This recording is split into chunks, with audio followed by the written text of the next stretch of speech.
What's up? It's Marco, Sage of Soccer, and today I'll be talking about the US U20 team's 3-0 win over Fiji in a game that, man, it was very tough game. Had to break down the bus that was parked.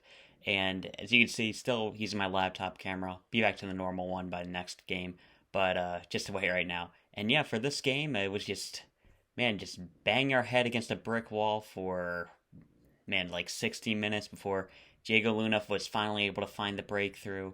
And this is a game that the U.S. really dominated. Fiji were never looking like they were going to score. The defense was doing a good job stopping any attacks. They had one shot on goal that Slonina was able to handle easily. And it was just a game we utterly dominated. It just took a really long time to find that breakthrough.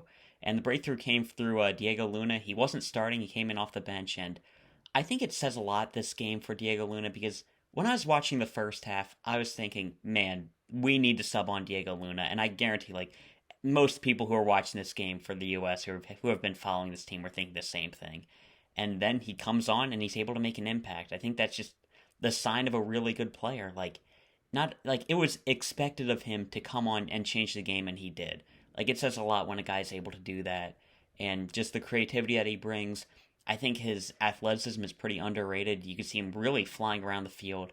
I think he kind of reminds me of Luca de la Torre, where he's got that that burst of acceleration that can help him dribble past a player. Like, he's not an elite athlete by any means, but he certainly has that good speed, and I'm really excited to see what he can do with Real Salt Lake this season because he's really breaking through into this team, like becoming a standout player, and Luna's really beginning to shine.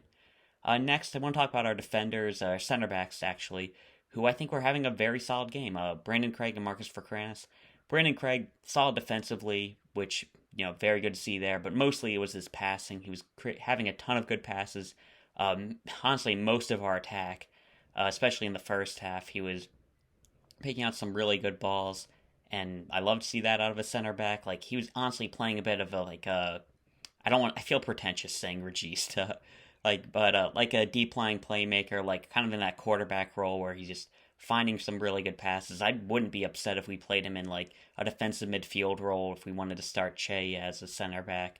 Like, he's really good in that spot. Like, his passing was just on fire today. And then Marcus Ferkranus was our other center back, and I do want to say that Ferkranus, I do have him as our fourth choice center back in this group. Like, I think it was the right decision to start the other three guys over him in the last game, but man, he was just really solid today. Solid with his passing. Like, didn't do anything as crazy as Craig, but solid whenever he was called upon. Dealt with any attack that Fiji had, and there's something to be said about Ferkranus when he's playing in these games, which are like more easy opposition, but he's coming in somewhat cold, against a team that he doesn't have too much to do. They're just going to be countering, and he doesn't put a foot wrong in these performances. I remember game against St. Kitts and Nevis where, like, again, not the best opposition, but he dropped a 10 out of 10 in that game. And, there's something to be said about not lowering your level of play to the competition that you're facing, because a lot of players did do that today. And it's something to keep your eye on with Ferkranus, because that's definitely a good trade, and especially with center backs who get better as they get a lot older. Ferkranus, he definitely has the athleticism needed to reach the next level, and like the mentality that he's been showing with the U20 group, even if I don't have him as the best center back, like, that's definitely something to keep an eye out for. Then the next player, last one I really want to specify in the good category is Jack McGlynn. And similar to Brandon Craig, just a ton of amazing passes today. Just great source of just creativity in the team. Finding a ton of good balls, and like, he really should have had 2 or 3 assists in this game. Just a solid performance, really showing his passing range. And again, he's a guy who I would not be upset if he got called into the Gold Cup. I think he's shown that he can do this at an MLS level. He's dominating at a youth level. I think I'd be fine with experimenting with him in a domestic camp for the national team. I think he's earned that. He's been playing very well for a long time. He's shown the consistency, and I think he offers something that we don't really have. Like, his passing is just insane. I think probably for domestic players, he might be the best at like finding a really good ball, like in like the entire like domestic pool we have available. I would not be upset if he got called into the Gold Cup. And then I wouldn't call him like in the good category, but I think Wolff was in a similar category this game, making a couple of good passes. He got subbed off at halftime for Luna, or I think it was for Tsakiris actually, but the whole 2 players came off, so it's tough to really say. But I think he had a good game. Like, he was trying to do things. He had a couple of turnovers, but in games like these, I think trying things is more important than just being a passenger. So I do want to shout out Wolff for a pretty good performance. Then we had a couple players who just weren't playing great today. Our entire front line, or at least our starters, I think you can put in that category. Yapi, Cowell, and Quinn Sullivan. See, I can't criticize Philadelphia Union players with Sullivan. Just the finishing just wasn't there. And it wasn't like the goalkeeper was coming up with some great performance or anything. It was just missing shots. Darren Yapi in particular, I was pretty disappointed with. Like, this is a game where we put in a guy who, he's been a striker at a pro level. He's shown good things at a youth level, but man, he hasn't been scoring at the professional level. We gave him a chance here, and he didn't really shine. And at this point, I'm not sure if we can really trust him to play up top for the rest of the tournament, which is disappointing because, I don't want to say this group doesn't have a striker because Ricardo Pepi's the best player in this group, and he's only not here because he's too good. But, striker's a weakness for this in particular squad. And Diego Luna as a false nine, that's not his best position. Paxton Aronson was our other guy, he's not here. But I think we're going to have to find some creative solutions for that striker position. And that's not to say it was a mistake to call on Yapi. I think it was a good idea to have a good a real striker in this group. And there are situations where I wouldn't be mad at bringing on Yapi. He did have a positive effect against Ecuador, but not the best today. And same with Sullivan and Cowell. I kind of expect better of them being able to put the ball in the back of the net. Cowell did get a goal pretty late on, but throughout the game he was just not lethal enough with his chances, and he's really got to get his end product down if he wants to reach the next level. Then Daniel Edelman, he was fine, didn't do anything special. Pretty good on helping out defensively, but in a game like this, you really would have liked for him to be a bit more expansive with his passing. Then the fullbacks, Jonathan Gomez and Michael Halliday today, didn't do too much involved with the attack.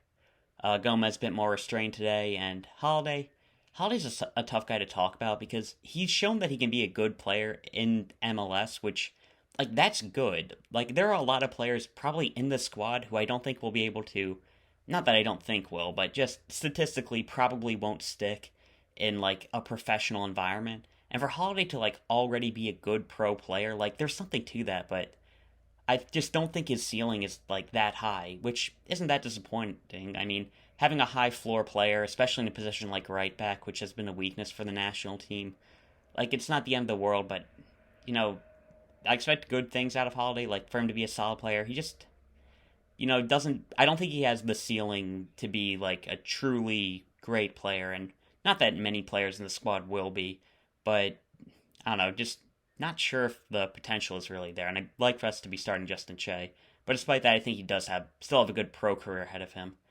Then Gabriel Slonina, I feel like he was a little bit shaky today, but, he stepped up and made the saves when he needed to, and like I said last time, he's not been playing much for Chelsea. He's with the U21 squad, so I'm expecting as this tournament goes on, as he gets more and more reps, he'll continue to get better, and him coming up with saves, I think he had 2 this game, but him coming up with saves when he's just in a game where nothing's happening for him the entire time, there's still something to that. And aside from that, our substitutes, Luna was very good. As mentioned before, Wiley, he came on pretty late. He was playing further forward today. He got himself a goal. It was just a real tap-in, but you have to be there to do it, so that's good.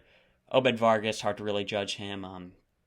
Niko Tsakiris came on, and I don't know, for Niko, am I the only one who feels like he shouldn't really be in this group?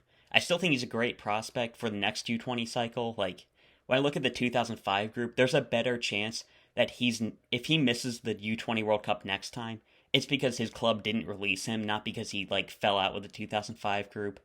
But just for, the 2003, which is what this group is, I don't know, I'm not sure if he should have been called in over, a Caden Clark, Alejandro Alvarado, some of the other guys, maybe, another attacker. He certainly has talent. I think he's a good player, but, he is, one of the youngest guys here, and, I feel like it kind of shows. I don't know, just some thoughts on that. But that's it for the game. Pretty boring. Don't think we learned too much, and if we did learn something, pretty disappointing, but Diego Luna had a very solid showing today. I think our center backs were good. Jack McGlynn continues to impress. And some good news with dual nationals. The US U16 squad was named, and Maximo Carrizo and Christian McFarland are 2 dual nationals who haven't really been sure about who are playing with this group. Carrizo's a really talented 2008 guy. McFarland, a 2007 guy who might be the top right back for the next cycle with the 2005s, especially if Nolan Norris continues to play more as a center back. But yeah, that's good news there. And hey, we got the win. You know, sometimes when there are games like this where nothing's going your way, if you are able to break through, that's a sign of a champion being able to just make something happen in games like this. And yeah, that's all I got to talk about. See ya.